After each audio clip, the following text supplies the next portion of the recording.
In the next video, we will be looking at verses 5 through 10, but in this particular video, I just quickly want to look at verse 5 and one important aspect of it, and that is that God is light. Let's take a look at that together.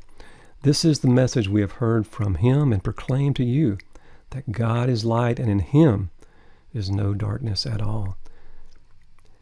Note that John begins by saying, this is what we've heard. This is the message that we proclaim. And he crystallizes all that he has heard, he and the apostles have heard from Jesus Christ, into one phrase: God is light. What does that mean? In this context, it means that God is holy. He's emphasizing the holiness of God. And it's no accident that he begins the body of the letter with this emphasis, because in a sense it is the foundation for everything that he'll say. It helps orient the believers and helps them to understand all that he'll be telling them. God is holy, and he is the standard by which all things are compared. So how is morality defined? It's defined by God's holiness. And he wants the believers to see themselves in that light, to see the false teachers in that light, to understand his message in that light. But we don't emphasize this enough and appreciate this enough. God is a consuming fire.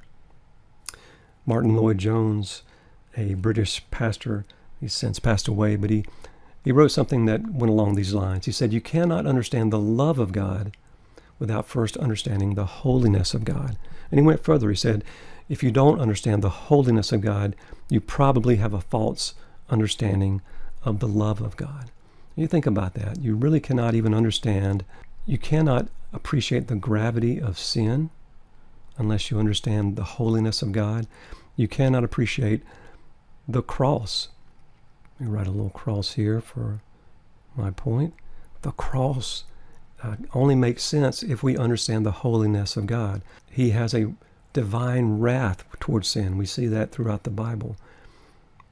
God must judge sin because he is just.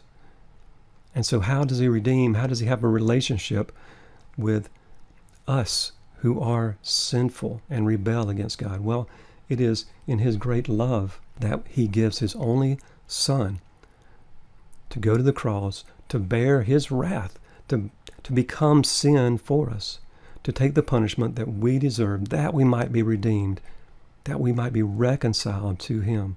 And it's there that we see the holiness of God. And we also see the love of God on display. But we cannot appreciate that great love unless we first understand the reason for the cross, the need for the cross. God is loving, compassionate, and gracious, and we should come before him and feel the joy of our salvation and the joy of his presence. Yet we should also appreciate his holiness, and we should tremble. Well, we'll look at verses 5 through 10 in our next video, look at those verses as a whole, and I look forward to being with you.